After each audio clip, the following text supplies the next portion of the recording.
മഹാഭാരത ഗാഥ തുടരുകയാണ്. ഓളപ്പരപ്പിലെ മായക്കാഴ്ചകൾ.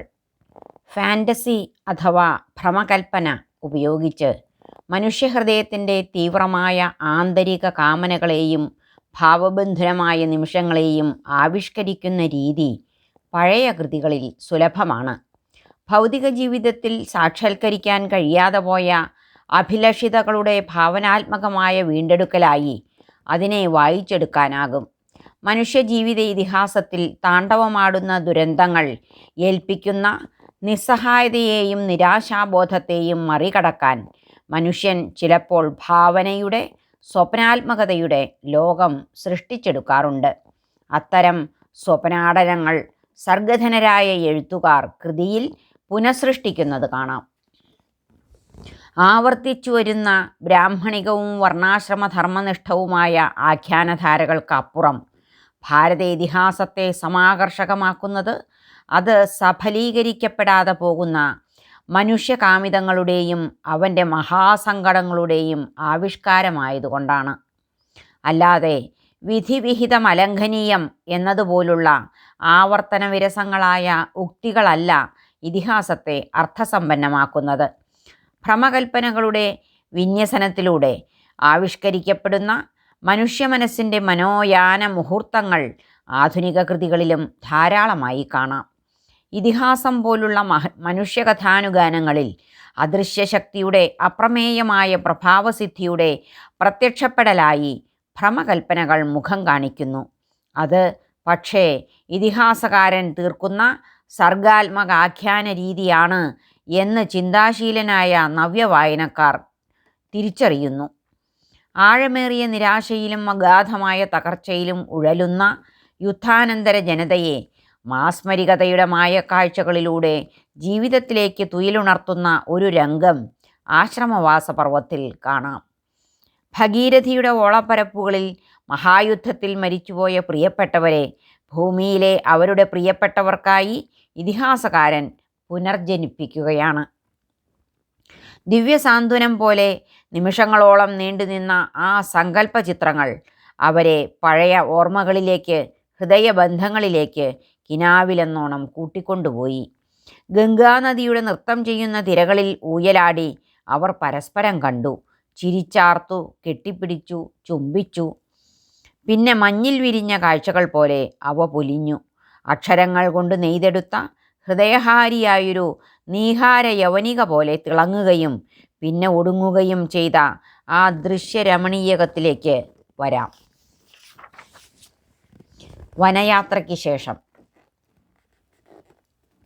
ധൃതരാഷ്ട്രൻ്റെയും ഗാന്ധാരിയുടെയും കൂടെ കുന്തി കൂടി വാനപ്രസ്ഥത്തിന് തീരുമാനിച്ച് യാത്രയായതിൽ പിന്നെ പാണ്ഡവരുടെ ഹസ്തിനപുര ദിനങ്ങൾ ഇരുണ്ടു.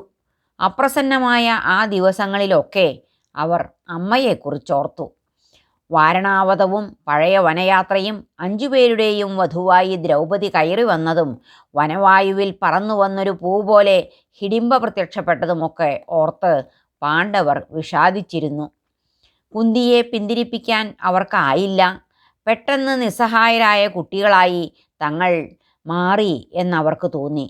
അവർക്ക് അമ്മയ്ക്ക് തങ്ങളെ വേണ്ടാതായിപ്പോയി എന്ന വിചാരം അവരെ കൂടുതൽ തളർത്തി. അശ്വമേധയാഗവും ബ്രാഹ്മണദാനവുമൊക്കെ വെറുതെയായി. രാജധാനിയിൽ ശൂന്യത പടർന്നു. ഉത്സാഹം നഷ്ടപ്പെട്ട യുധിഷ്ഠിരൻ രാജ്യകാര്യങ്ങളിൽ ശ്രദ്ധിക്കാൻ കഴിയാതെ വിഷമിച്ചു. ആരുടെ സാന്നിധ്യവും അമ്മയുടേതിനു തുല്യമാകില്ല എന്ന് അവർ തിരിച്ചറിഞ്ഞു. രാജധാനിയുടെ രമ്യഹർമ്മങ്ങൾക്ക് നിറം മങ്ങി, വിഭാതങ്ങൾ തിളക്കം മങ്ങി ഉദിച്ചു. തലസ്ഥാന നഗരിയുടെ ഉപശാലകളിൽ നിഴലുകൾ വീണു. പ്രസാദാത്മകത നഷ്ടപ്പെട്ട വാസരങ്ങൾക്ക് നെടുവീർപ്പുകളുടെ ചൂടും വിയർപ്പും. ആഹ്ലാദം തുളുമ്പുന്ന നാളുകളെ കാത്തിരുന്ന പാണ്ഡവർ വിഷാദം മുറ്റിയ മുഖങ്ങളുമായി ദിനങ്ങൾ കഴിച്ചുകൂട്ടി. വനയാത്രയുടെ ആരംഭത്തിൽ മുന്നിൽ നടക്കുന്ന അമ്മയുമായി യുധിഷ്ഠിരൻ സംസാരിച്ചിരുന്നു. തിരിച്ചു വരാനുള്ള മക്കളുടെ അപേക്ഷ അവർ സ്നേഹപൂർവ്വം തള്ളിക്കളഞ്ഞു.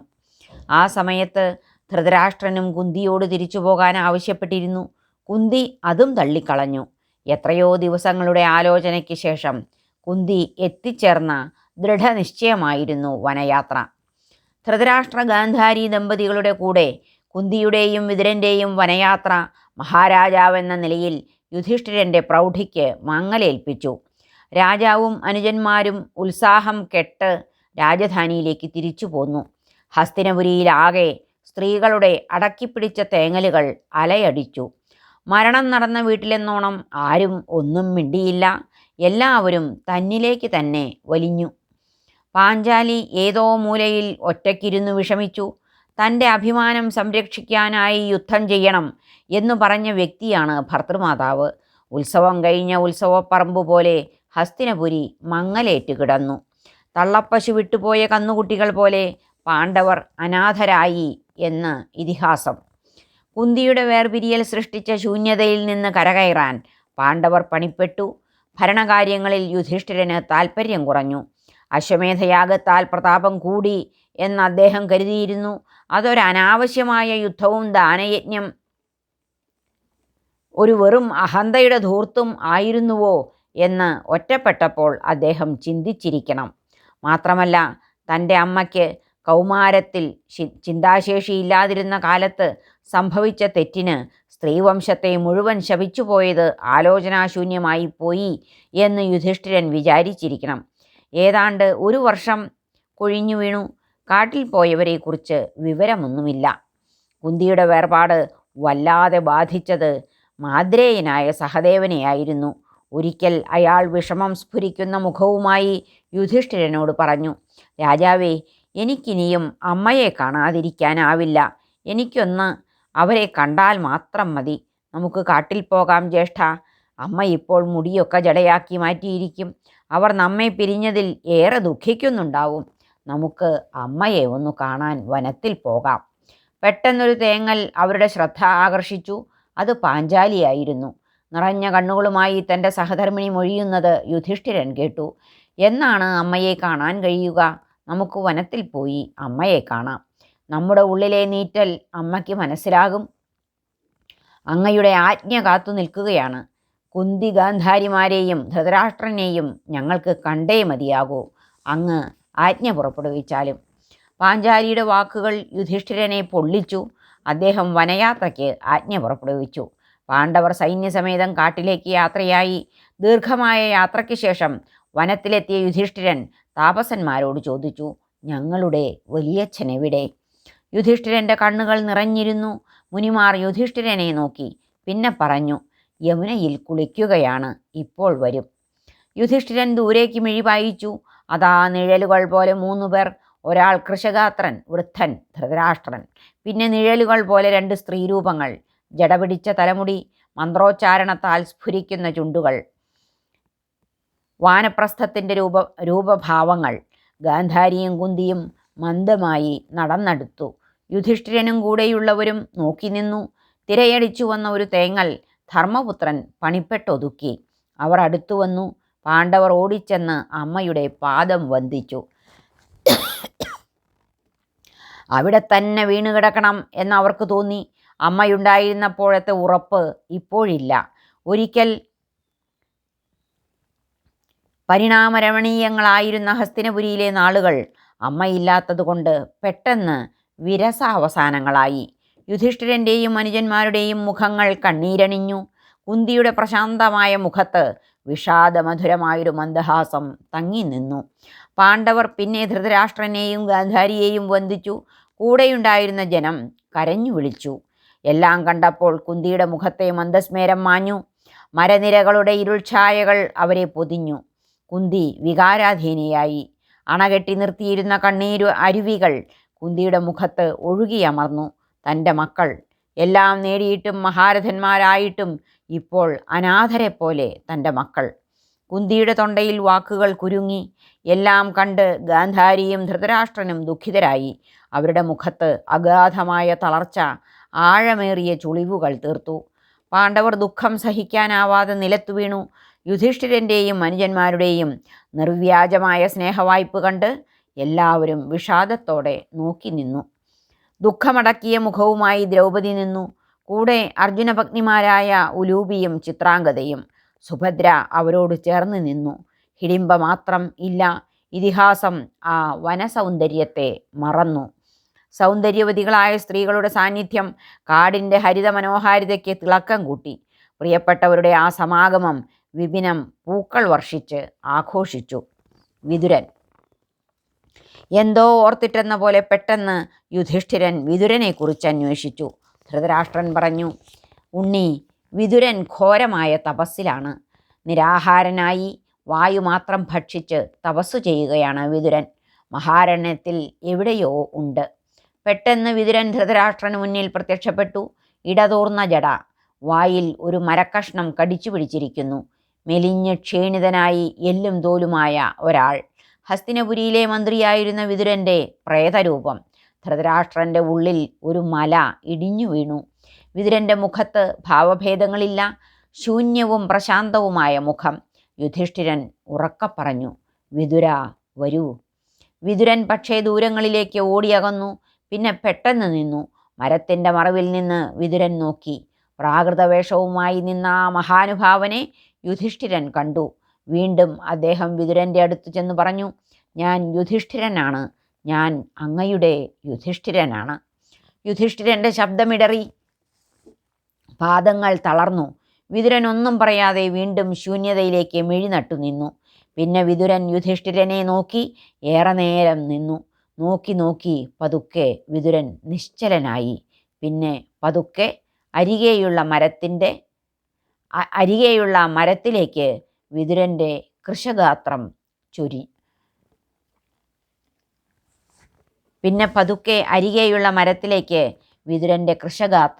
ചെരിഞ്ഞു. വ്യാസൻ്റെ പുത്രനായി പിറന്നു. അമ്മ ദാസിയായതുകൊണ്ട് ചാതുർവർണ്ണ്യം പറഞ്ഞു. അവൻ ശൂദ്രൻ. സഹോദരന്മാർ രണ്ടുപേരും രാജാക്കന്മാരായി. വിതുരൻ ഉപദേശകനായി, മന്ത്രിയായി, ധർമ്മിഷ്ഠനായി. രാജധാനിയുടെ പുറംപോക്കിൽ നിന്നു. ദ്യൂതസഭയിൽ ധാർമ്മിക ധീരതയുടെ ജ്വലിക്കുന്ന പ്രതീകമായി. ആത്മധീരതയുടെ പര്യായം. പിതാവായ വ്യാസനും വിതുരനും സംഭാഷണത്തിലേർപ്പെടുന്ന സന്ദർഭങ്ങൾ ഇല്ല. എന്നാൽ പിതാവും പുത്രനും വർണ്ണധർമ്മ വ്യവസ്ഥയുടെ പതർച്ചയില്ലാത്ത വക്താക്കൾ. വനസ്പതിയിൽ ചാഞ്ഞ് ചാഞ്ഞ് അന്ത്യനിമിഷങ്ങളെ പുണർന്ന ആ മനുഷ്യൻ ഇതിഹാസ കഥയിലെ വിസ്മൃത കഥാപാത്രങ്ങളിൽ ഒരാളായി പൊലിഞ്ഞ് ഇല്ലാതായി. ശൂദ്രനായി മുദ്രകുത്തപ്പെട്ടതുകൊണ്ട് പ്രകാശിക്കാൻ അവസരം ലഭിക്കാതെ പൊലിഞ്ഞ നക്ഷത്രം. വനവിവിക്തതയിൽ ശൂന്യമനസ്കരായി പാണ്ഡവർ ഇരുന്നു. വിഭാത സമീരണൻ അവരെ തഴുകി. മംഗളമന്ത്രങ്ങൾ ഉരുവിട്ടുകൊണ്ടിരുന്ന ധൃതരാഷ്ട്രൻ്റെ കൂടെ ഗാന്ധാരിയും പിന്നെ കുന്തിയും ഇരുന്നു. വ്യാസൻ്റെ വരവ്. ദൂരെ നിന്ന് വ്യാസൻ ആവിർഭവിക്കുന്നത് പാണ്ഡവർ കണ്ടു. വ്യാസൻ അരികെ എത്തി. എല്ലാവരെയും കണ്ടു. പുത്രനായ ധൃതരാഷ്ട്രനെയും ഗാന്ധാരിയെയും കുന്തിയെയും വ്യാസൻ അനുമോദിച്ചു. അവരോട് സംസാരിച്ചു. അവരിൽ ആഴമേറിയ ദുഃഖം വന്നു നിറയുന്നത് വ്യാസൻ അറിഞ്ഞു. അനുതാപത്തിൻ്റെ ഒരല അദ്ദേഹത്തിൻ്റെ കറുത്ത മുഖത്തിലൂടെ കടന്നുപോയി. ധൃതരാഷ്ട്രൻ തൻ്റെ അന്ധമായ കണ്ണുകൾ വ്യാസനു നേരെ ഉയർത്തി പറഞ്ഞു, അങ്ങയുടെ സാന്നിധ്യം വീണ്ടും അനുഭവിക്കാനായത് എൻ്റെ ധന്യത. എന്നാൽ എൻ്റെ തെറ്റുകൾ വീണ്ടും വീണ്ടും എന്നെ വേട്ടയാടുന്നു. മന്ദബുദ്ധിയായ എൻ്റെ പുത്രനും മനസ്സിൽ നിന്ന് പോകുന്നില്ല. ഓർമ്മകൾ അവ ഒടുങ്ങുന്നില്ല പിതാവേ. അതാണ് എൻ്റെ ശാപം. ഞാൻ അരണ്യത്തിൽ വന്ന് തപസ് ചെയ്തു. എന്നാൽ പൂർവ്വദിന സ്മൃതികൾ ഇപ്പോഴും എൻ്റെ സ്വാസ്ഥ്യം കെടുത്തുന്നു. മഹായുദ്ധത്തിൻ്റെ സ്മരണകൾ എന്നിൽ നിറയുന്നു. ഭീഷ്മദ്രോണാദികളെക്കുറിച്ചുള്ള ഓർമ്മകൾ എന്നെ വല്ലാതെ വേദനിപ്പിക്കുന്നു. ധൃതരാഷ്ട്രൻ പിന്നെ നിസ്സഹായനായി വ്യാസൻ്റെ മുഖത്തു നോക്കി.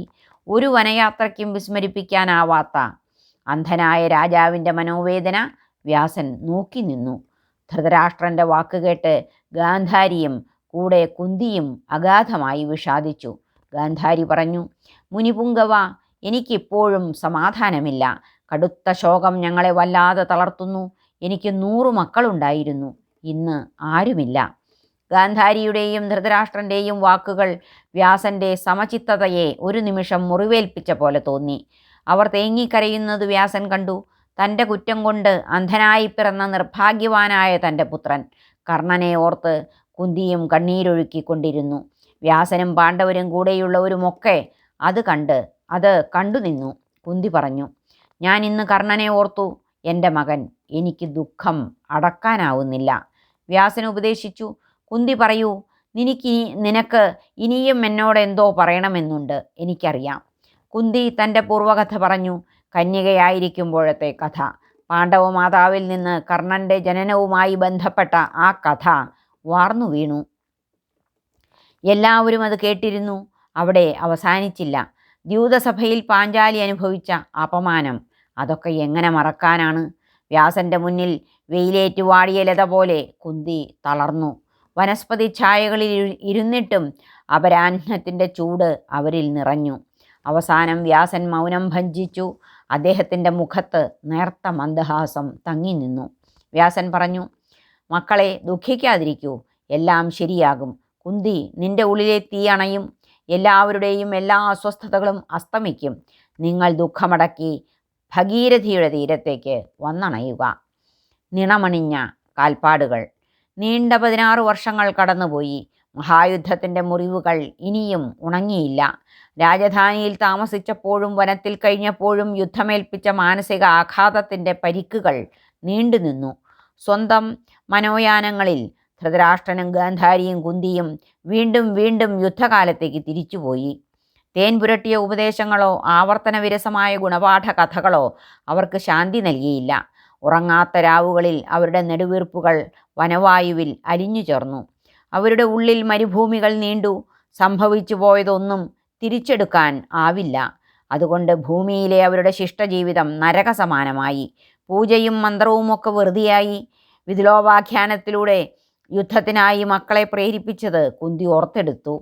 ദ്രൗപദിയെ അപമാനിച്ചത് ഒരു സ്ത്രീ എന്ന നിലയിലും അമ്മ എന്ന രീതിയിലും കുന്തിക്ക് പൊറുക്കാനാകുമായിരുന്നില്ല.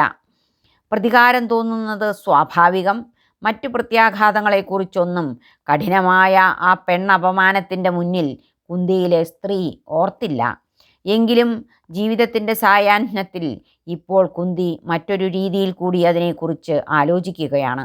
മഹായുദ്ധത്തിൻ്റെ വരും വരായികകൾ കൂടി തന്നെപ്പോലെ മുതിർന്ന ഒരു സ്ത്രീ ആലോചിക്കേണ്ടതായിരുന്നു.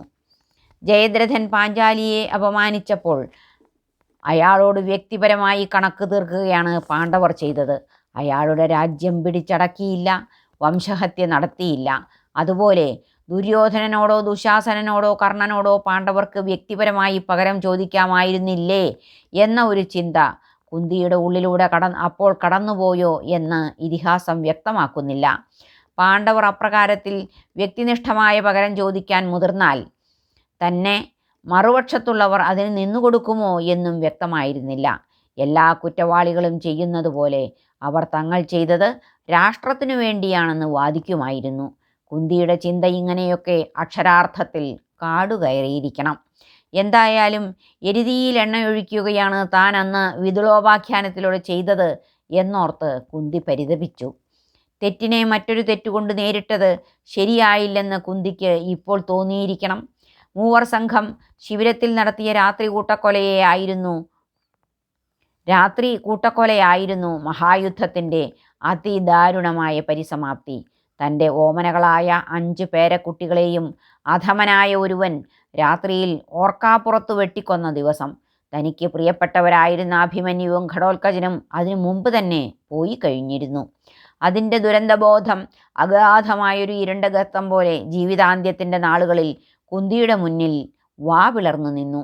സ്ത്രീകൾ അഭിമുഖീകരിക്കുന്ന മഹാസങ്കടങ്ങൾ അതിമാത്ര സുദുസ്സഹങ്ങളാണ് എന്ന് പിൽക്കാലത്ത് കാളിദാസൻ ശാകുന്തളത്തിൽ ചൂണ്ടിക്കാട്ടുന്നുണ്ട്. വനവീഥിയിലെ പുൽപ്പരപ്പിൽ ഗാന്ധാരിയും കുന്തിയും ദ്രൗപദിയും സുഭദ്രയും ഇരുന്നു. ചിരിക്കാൻ മറന്നുപോയ ക്ഷത്രിയ സ്ത്രീ രൂപങ്ങളാണ് അവർ ഇന്ന്. മനുഷ്യജന്മത്തിൻ്റെ മഹനീയ അനുഗ്രഹമായ ഉള്ളു തുറന്ന ചിരികൾ അവരുടെ മുഖത്ത് ഉദിച്ചിട്ട് നാളുകൾ കഴിഞ്ഞിരുന്നു. അസ്തമയങ്ങൾ വിതയ്ക്കുന്ന മനസ്സിൻ്റെ മഹാശൂന്യതകളിൽ തങ്ങളുടേതിനൊപ്പം മറ്റാരുടെയൊക്കെയോ പൂർവകർമ്മങ്ങൾ അവരെ വേട്ടയാടിക്കൊണ്ടിരുന്നു. ഹൃദയതീരങ്ങളിൽ മരുഭൂമികൾ ഉണ്ടായിക്കൊണ്ടിരിക്കുന്നത് അവർക്കറിയാമായിരുന്നു. നിസ്സീമമായ ശോകത്തിൻ്റെ ഏതൊക്കെയോ നിമിഷങ്ങളിൽ അവർ വിചാരിക്കുമായിരുന്നു, മരിച്ചുപോയ പ്രിയപ്പെട്ടവരെയൊക്കെ ഒരിക്കൽ കൂടി ഒന്ന് കാണാൻ കഴിഞ്ഞിരുന്നെങ്കിൽ. നദീതീര നിശീഥിനിയിൽ വ്യാസൻ പറഞ്ഞു, ഗാന്ധാരി, നീ ഇന്ന് രാത്രി വിസ്മയം ദർശിക്കും. നീ മാത്രമല്ല, എല്ലാവരും ആ കാഴ്ച കാണും. വ്യാസൻ ഒന്ന് നിർത്തി. പിന്നെ രഹസ്യാത്മകമായ അത്ഭുതത്തിൻ്റെ നിഗൂഢമായൊരു മന്ദഹാസം അദ്ദേഹത്തിൻ്റെ മുഖത്ത് ഉദിച്ചു പൊലിഞ്ഞു. അദ്ദേഹം തുടർന്നു, മഹായുദ്ധത്തിൽ കഥാവശേഷരായവരൊക്കെ ഗംഗയുടെ ഓളങ്ങൾക്കുമേൽ ഇന്ന് പുനർജനിക്കും. ഭഗീരഥിയുടെ ഹൃദയത്തിൽ ഊളിയിട്ട് ഞാൻ ഇന്ന് എല്ലാവരെയും പേരെടുത്ത് വിളിക്കും. അവർ വരും, വരാതിരിക്കില്ല. ഹൃദയത്തോട് ചേർത്ത് നിർത്തി ഞാൻ മറഞ്ഞുപോയ ഓരോ വ്യക്തിയെയും അവൻ്റെ നാമാക്ഷരങ്ങൾ ചേർത്ത് ആഹ്വാനം ചെയ്യും. ഞാൻ അവരെ പുനർജനിയുടെ പുതുലോകത്തേക്ക് ആവാഹിച്ചു വരുത്തും. അവർ വന്നെത്താതിരിക്കില്ല, അവർ വരും. അവരുടെ പ്രിയപ്പെട്ടവർ ഇവിടെ ഭൂമിയിലുണ്ട്. എല്ലാവരും എത്തും. ഒരിക്കലും കാണാത്ത ദൃശ്യങ്ങൾ നിങ്ങൾ ഇന്ന് കാണാനിരിക്കുകയാണ് എന്ന് എൻ്റെ ഉള്ളം പറയുന്നു. അബോധത്തിലെ കാമനകൾ എന്നെ ഇതുവരെ വഞ്ചിച്ചിട്ടില്ല. വ്യാസൻ നിർത്തി. രാത്രി അവളുടെ മുഴുവൻ മായികതയോടെ ഭഗീരഥിയുടെ ഓളപ്പരപ്പിൽ നിന്നു. ആ തീരത്ത് ജീവിച്ച് വിഹരിച്ച് പോരാടി മൃത്യുവിൻ്റെ നീലയവനികയ്ക്കപ്പുറം മറഞ്ഞവരെ വ്യാസൻ ഒരു നിമിഷം ഓർത്തു. അദ്ദേഹം ധൃതരാഷ്ട്രനെയും ഗാന്ധാരിയെയും ഗംഗാതീരത്തേക്ക് നയിച്ചു. കൂടെ കുന്തി തല താഴ്ത്തി നടന്നു. പിറകെ പാണ്ഡവർ, പിന്നെ ദ്രൗപദി, സുഭദ്ര തുടങ്ങിയവർ. അർജുനൻ്റെ മറ്റു പത്നിമാർ വേറെ. നേരത്തെ സൂചിപ്പിച്ചതുപോലെ ഹിഡിംബ തൻ്റെ അസാന്നിധ്യം കൊണ്ട് ശ്രദ്ധേയയായി. ഇതിഹാസം ഒരു കറുത്ത മൗനത്താൽ ഘടോൽക്കച മാതാവിനെ മറച്ചുവെച്ചു. പാണ്ഡവർക്ക് പിന്നിൽ സൈന്യവും പിന്നെ ഹസ്തിനപുരിയിലെ ഒരു വിഭാഗം ജനങ്ങളും നിന്നു. എല്ലാവരുടെയും മുഖം ആവേശം കൊണ്ട് തുടിച്ചു. എന്തോ സംഭവിക്കാൻ പോകുന്നുവെന്ന് വ്യാസൻ സൂചന നൽകിയിരുന്നു.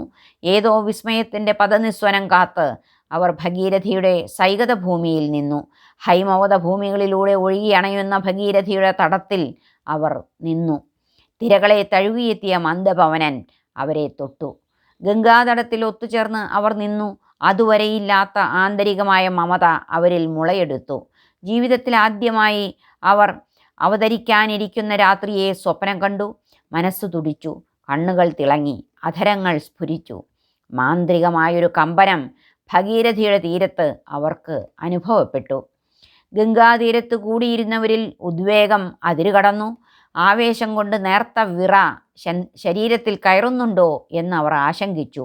നിസ്സീമമായ ഒരുതരം ഹർഷം അന്തരീക്ഷത്തിൽ നിറഞ്ഞു. വനവായുവിൽ ഒഴുകിയെത്തുന്ന പൂക്കൾ പോലെ അവിടെ കൂടിയിരുന്നവരിൽ ഓർമ്മകൾ വന്നു വീണുകൊണ്ടിരുന്നു. നിമിഷങ്ങൾക്കകം ഗംഗയുടെ തീരം സ്മൃതി പരമ്പരകളുടെ ഉർവരമായൊരു സ്ഥലിയായി പരിണമിച്ചു. അവരിൽ പ്രിയപ്പെട്ടവരുടെ ഓർമ്മകൾ ഇരമ്പിക്കൊണ്ടിരുന്നു. പേരറിയാത്ത ഏതൊക്കെയോ സുഗന്ധദ്രവ്യങ്ങളാൽ ഗംഗാതടം സുവാസിതമായ പോലെ അവർക്ക് തോന്നി. നേർത്ത നിലാവ് നദിയലകൾക്കുമേൽ ഉദിച്ചു നിന്നു. ആകാംക്ഷ അടക്കാൻ കഴിയാതെ പലർക്കും ശ്വാസം മുട്ടി. വ്യാസൻ പതുക്കെ നടന്നു ചെന്ന് ഗംഗയുടെ ഓളങ്ങളെ തൊട്ടു. പിന്നെ അദ്ദേഹം സരിത്തിൻ്റെ ഹൃദയഭൂമിയിലേക്ക് നടന്നു. ഒരു നിമിഷം അദ്ദേഹം മരിച്ചുപോയവരെ ആവാഹിച്ചു, വിളിച്ചുകൊണ്ടേയിരുന്നു. ഗംഗാനദിയുടെ തിരനിരകളിൽ വിഭാതഗീതമുണരുന്നതുപോലെ ഗാന്ധാരിക്കും കൂട്ടർക്കും അനുഭവപ്പെട്ടു. ജീവൻ്റെ കന്തളങ്ങൾ ഉയരുന്നതുപോലെ. ശ്വാസമടക്കി പിടിച്ചെല്ലാവരും നോക്കി നിൽക്കവേ അതാ ദേവവ്രതനായ ഗാംഗേയനായ ഭീഷ്മൻ ഓളപ്പരപ്പിൽ ഉയർന്നു നിന്ന് ചിരിച്ചു. പിന്നെ ദ്രോണൻ. അദ്ദേഹം ആയുധങ്ങൾ മുറുകെ പിടിച്ചിട്ടുണ്ട്. ഓരോരുത്തരായി ഗംഗയുടെ ഒഴുക്കിൽ ആവിർഭവിച്ചു കൊണ്ടിരുന്നു. വിരാടനും ദ്രോണനും ഒപ്പം പുനർജനിച്ചു. ആ ജന്മശത്രുക്കൾ ഒപ്പം മന്ദഹസിച്ചു നിന്നു. അതാ കർണൻ ദുര്യോധനൻ്റെ കൂടെ ഉയർന്നു വന്നു. ദുശാസനൻ പിന്നെ എത്തി. ഭീമൻ വിസ്മയത്തോടെ തീരത്ത് അത് നോക്കി നിന്നു. തുടർന്ന് കൗരവർ ഓരോരുത്തരായി വന്നു. ധൃതരാഷ്ട്രൻ്റെ 100 പുത്രന്മാരും ഓളപ്പരപ്പിൽ നിന്നു. ധൃതരാഷ്ട്രനും ഗാന്ധാരിയും അകക്കണ്ണിൽ എല്ലാം കണ്ടു. കർണനെ കണ്ടപ്പോൾ വിസ്മയവും ആഹ്ലാദവും കൊണ്ട് കുന്തിയുടെ ഹൃദയം ശക്തിയായി മിടിച്ചു. യുദ്ധത്തിൽ കൊല്ലപ്പെട്ടവരൊക്കെ പുനർജനിച്ച് ഗംഗയുടെ തരംഗ ചിറകുകളിൽ നിന്നു. വർണ്ണാഭമായ വസ്ത്രങ്ങളുമായി രാജകുമാരന്മാർ ഓളപ്പരപ്പുകളിൽ സ്ഥിതി ചെയ്തു. നിലാവിൽ, ജലത്തിൽ, മാരിവിൽ മനോഹാരിതകൾ പൂത്തു. നേർത്ത നിലാവിൻ്റെ കാന്തിയിൽ കുളിച്ച് നിശീഥിനി ശ്യാമസുന്ദരിയെപ്പോലെ നിന്നു. പടക്കളത്തിലെ തന്നെ വേഷങ്ങളുമായി മഹാരഥന്മാർ ഉണർന്നെണീറ്റു. മരിക്കുമ്പോൾ ഉണ്ടായിരുന്ന അതേ ആയുധം, അതേ വസ്ത്രാഭരണങ്ങൾ, അതേ മുഖഭാവം. കിനാവിലെന്നോണം കൊല്ലപ്പെട്ടവർ ഗംഗയുടെ വാരിപ്പരപ്പിൽ പുനർജനിച്ചു കൊണ്ടിരുന്നു. വിസ്മയം കൊണ്ട് മിഴിയടയ്ക്കാൻ മറന്നുപോയ കാഴ്ചക്കാർ ഹൃദയമിടിപ്പോടെ സ്നേഹവായ്പോടെ പുനർജനിച്ചവരെ നോക്കി. ചിലർ ചിരിച്ചു, ചിലർ കരഞ്ഞു. ധൃതരാഷ്ട്രനും ഗാന്ധാരിയും അകക്കണ്ണിൽ മക്കളെയും ബന്ധുജനങ്ങളെയും കണ്ട് ധന്യരായി. ചിത്രപടത്തിൽ എന്ന പോലെ എല്ലാവരും എല്ലാവരെയും കണ്ടു എന്ന് ഇതിഹാസം. തൻ്റെ കുഴിഞ്ഞ കണ്ണുകളാൽ ദിവ്യമായ കാഴ്ചയുടെ പ്രകാശനാളങ്ങൾ തിരയടിക്കുന്നതായി ധൃതരാഷ്ട്രന് അനുഭവപ്പെട്ടു. പുത്രന്മാർ പിതാക്കളെ കണ്ടു, ഭർത്താക്കന്മാർ പത്നിമാരെ കണ്ടു, ജ്യേഷ്ഠന്മാർ അനുജന്മാരെയും ബന്ധുക്കൾ അവരുടെ പ്രിയപ്പെട്ടവരെയും ചേർത്തു നിർത്തി പരസ്പരം കണ്ട് നിമിഷങ്ങളോളം അവർ നിർവ്യാജമായ ആഹ്ലാദങ്ങൾ അനുഭവിച്ചു. അവർ പരസ്പരം പുണർന്നു, ചുംബിച്ചു, തഴുകി. യുവതികളായ വിധവകൾ നോക്കി നിൽക്കെ അവരുടെ പ്രിയന്മാർ സ്മേരാനനങ്ങളോടെ പ്രത്യക്ഷപ്പെട്ടു. അധരപുടങ്ങൾ അമർന്നു. ഭൂമിയിൽ നിന്ന് സ്വർഗത്തിലെത്തി എന്നവർ കരുതി. മക്കൾ, ഭർത്താക്കന്മാർ, പിതാക്കന്മാർ, അമ്മാവന്മാർ, ബന്ധുക്കൾ എല്ലാവരും കിനാവിലെന്നോണം പരസ്പരം കണ്ടു. സ്ത്രീകൾ അവരുടെ പ്രിയന്മാരുമായി നിമിഷങ്ങളുടെ ചിറകുകളിലേറി പറന്നകന്നു. അവർ പരസ്പരം സന്തോഷം പങ്കിട്ടു. നിഷ്കപടമായ സൗഹൃദത്തിൻ്റെ അലകളിൽ അവർ ഏറെ നേരം ഊയലാടി. വിശുദ്ധമായ ആമോദത്താൽ അവർ ചിരിച്ചാർത്തു. ഉത്സവത്തിലെന്ന പോലെ സ്ത്രീകളും പുരുഷന്മാരും ഇടകലർന്നു എന്ന് ഇതിഹാസം. ഏറെ നേരം അവരുടെ മനസ്സിൻ്റെ ആകാശങ്ങളിൽ നിലാവിൻ്റെ കുളിർമ തങ്ങി നിന്നു.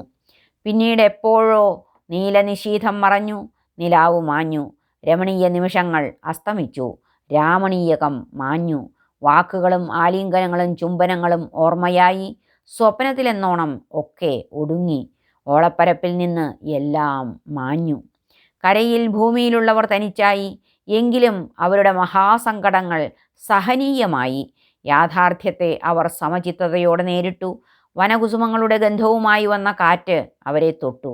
ഒഴുകിയകന്ന കാറ്റിൻ്റെ തരംഗവേഗങ്ങളിൽ ഹൃദയബന്ധങ്ങളുടെ സൗമനസ്യത്തിൻ്റെ ആലക്തികത തങ്ങി നിൽക്കുന്നുണ്ടെന്ന് ധൃതരാഷ്ട്രനും ഗാന്ധാരിക്കും കുന്തിക്കും മറ്റുള്ളവർക്കും തോന്നി. ശത്രുത അകന്നു. അവരുടെ ഹൃദയം പ്രശാന്തമായി.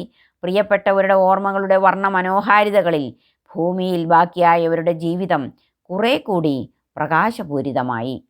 പിൻവാക്ക്. മഹായുദ്ധം ജീവിച്ചിരുന്നവരിലേൽപ്പിച്ച മുറിവുകൾ ആഴമേറിയവയായിരുന്നു. യുദ്ധത്തിൻ്റെ ആഘാതങ്ങൾ മറികടക്കാൻ ജീവിച്ചിരിക്കുന്നവർ നടത്തുന്ന ശ്രമങ്ങൾ ഇതിഹാസത്തിലെ യുദ്ധാനന്തര കഥാഖ്യാനത്തിൻ്റെ പ്രധാന ധാരകളിൽ ഒന്നാണ്. യുവതികൾ വിധവകളായി, യുവാക്കൾ മരിച്ചു വീണ് കുടുംബങ്ങൾ നിരാലംബങ്ങളായി. കാലത്തിന് മായ്ക്കാനാവാത്ത മാനസിക വ്യഥകൾ മറികടക്കാൻ മനുഷ്യർ പാടുപെട്ടു. യുദ്ധം ബാക്കിവച്ച ആശ്രയമറ്റവർ പലരും അഭയാർത്ഥികളായി. മരണത്തിൻ്റെ വ്യാപാരികളും യുദ്ധസങ്കീർത്തനക്കാരും സ്ഥലം വിട്ടിരുന്നു. പുതിയ രൂപഭാവങ്ങളിൽ ഇനിയും യുദ്ധത്തിൻ്റെ സ്തുതിപാഠകർ അവതരിച്ചു കൊണ്ടിരിക്കും. ശിഷ്ടജീവിതം മുന്നോട്ട് കൊണ്ടുപോകാനാവാതെ ശേഷിച്ചവർ നിസ്സഹായരായി നിന്നു. രാജ്യം തകർന്നു. വിഭവങ്ങൾ തീർന്നു. ഭൗതികമായ നഷ്ടത്തേക്കാൾ കഠിനമായിരുന്നു യുദ്ധമുണ്ടാക്കിയ കണ്ണുനീരിൻ്റെ സാഗരങ്ങൾ. ഒരു തരത്തിലും മനോഭാരം ഇറക്കി വയ്ക്കാനാകാതെ മരിച്ചവരുടെ ബന്ധുക്കൾ വിഷമിച്ചു. വാനപ്രസ്ഥമൊന്നും ധൃതരാഷ്ട്രൻ, ഗാന്ധാരി, കുന്തി തുടങ്ങിയവരുടെ നിതാന്ത ദുഃഖങ്ങൾക്ക് അറുതി വരുത്തിയില്ല. ശോകവും വാർദ്ധക്യവും അവരെ വേട്ടയാടി. മക്കൾ മരിച്ചുപോയ മാതാപിതാക്കളുടെ തീർത്താൽ തീരാത്ത ശോകത്തിൻ്റെ പ്രതീകങ്ങളായി 100 മക്കൾ നഷ്ടപ്പെട്ട ധൃതരാഷ്ട്ര ഗാന്ധാരിമാർ നിന്നു. അവരെ മാത്രമല്ല, യുദ്ധം വിതച്ച മൃത്യുപരമ്പര ഒരു ജനതയെയാകെ തളർത്തിക്കളഞ്ഞിരുന്നു. അതുകൊണ്ടാണ് ഇതിഹാസകാരൻ അവരെയും ഗംഗയുടെ തീരമെന്ന വിശുദ്ധ സ്ഥലിയിലേക്ക് നയിച്ചത്. പെട്ടെന്നുള്ള മായക്കാഴ്ചകൾ അവർക്കൊരു ഞെട്ടലായി മാറുമെന്നും അതുവഴി അവർക്ക് യാഥാർത്ഥ്യബോധത്തിലേക്ക് തിരിച്ചു വരാനാകുമെന്നും വ്യാസൻ കരുതിയിരിക്കണം. ഭൗതിക ജീവിതം തുടരാനും ആസ്വദിക്കാനുമുള്ള ജനതയുടെ ആഴമേറിയ അഭിനിവേശത്തിന് എഴുത്തുകാരൻ നൽകിയ ഭാവനാത്മകമായ പുനഃസൃഷ്ടിയാണത്. വിസ്മയത്തിൻ്റെ ഭാവനാത്മകമായ ആവിഷ്കാരത്തിലൂടെ ഇതിഹാസകാരൻ അത് സാധിച്ചെടുക്കുന്നു. വ്യാസൻ്റെ ദിവ്യശക്തി കൊണ്ട് എല്ലാം സംഭവിച്ചു എന്ന തരത്തിലുള്ള ആഖ്യാനം ആധുനിക വായനക്കാരന് തീർത്തും അനാകർഷകമായി അനുഭവപ്പെടാം. പുനർജനിച്ചവരിൽ ധൃഷ്ടദ്യുമ്നനെയും ശിഖണ്ഡിയെയും പാഞ്ചാലീസുതന്മാരെയും ഇതിഹാസം വിട്ടുകളഞ്ഞിരിക്കുന്നത് ശ്രദ്ധേയമാണ്. അവർ കൊല്ലപ്പെട്ടത് യുദ്ധത്തിലായിരുന്നില്ല, രാത്രിയിൽ അശ്വത്ഥാമാവ് നടത്തിയ വംശഹത്യയിലായിരുന്നു. യുദ്ധഭൂമിയിൽ കൊല്ലപ്പെടുന്നവർ മാത്രമാണ് പുനർജനിക്ക് അർഹർ എന്ന് ഇതിഹാസം കരുതുന്നതുപോലെ തോന്നാവുന്നതാണ്. ധൃഷ്ടദ്യുമ്നൻ്റെ മക്കൾ തിരിച്ചു വന്നവരുടെ കൂട്ടത്തിൽ ഉണ്ട് താനും. സംസ്കൃതത്തിലെ പിൽക്കാല കവികളിൽ കാളിദാസൻ തുടങ്ങി പലരും ഭ്രമകൽപ്പനകളിലൂടെ മനുഷ്യജീവിത മുഹൂർത്തങ്ങൾ പുനരാവിഷ്കരിച്ചിട്ടുണ്ടെന്ന് കാണാം. ശാകുന്തളമടക്കമുള്ള കാളിദാസ കൃതികളിൽ അത്തരം ആഖ്യാന മനോഹാരിതകൾ ദർശിക്കാം. ബാണഭട്ടൻ്റെ കാദംബരി എന്ന ഗദ്യ കാവ്യമാകത്തന്നെ നിലാവിൽ പൊതിഞ്ഞ ഭ്രമകൽപ്പനകളുടെ വിസ്മയലോകം തുറന്നിടുന്നു. അങ്ങനെയാണ് ബാണഭട്ടൻ ജന്മാന്തരങ്ങളിലേക്ക് പടരുന്നതും ദിവ്യ സാന്ത്വന മുഹൂർത്തങ്ങൾ ചേർന്നതുമായ കലയുടെ ഗന്ധർവലോകങ്ങൾ സൃഷ്ടിച്ചെടുക്കുന്നത്. ഗാർസിയ മാർക്വസ് എന്ന വിഖ്യാത എഴുത്തുകാരനടക്കമുള്ള ലാറ്റിൻ അമേരിക്കൻ നോവലിസ്റ്റുകളുടെ രചനകളിൽ ആവർത്തിച്ചു വരുന്ന മാജിക്കൽ റിയലിസം, ഭ്രമകൽപ്പനകൾ ഉൾപ്പെടുന്ന വിസ്മയാഖ്യാനങ്ങളുടെ സാധ്യതകൾക്ക് വഴിയൊരുക്കുന്നതാണ്. ഏകാന്തതയുടെ 100 വർഷങ്ങൾ എന്ന അദ്ദേഹത്തിൻ്റെ പ്രഥിതമായ രചനയടക്കം നിരവധി കൃതികൾ ഭ്രമകൽപ്പനകളുടെ സമർത്ഥമായ വിന്യസനത്തിന് ഉദാഹരിക്കാവുന്നതാണ്.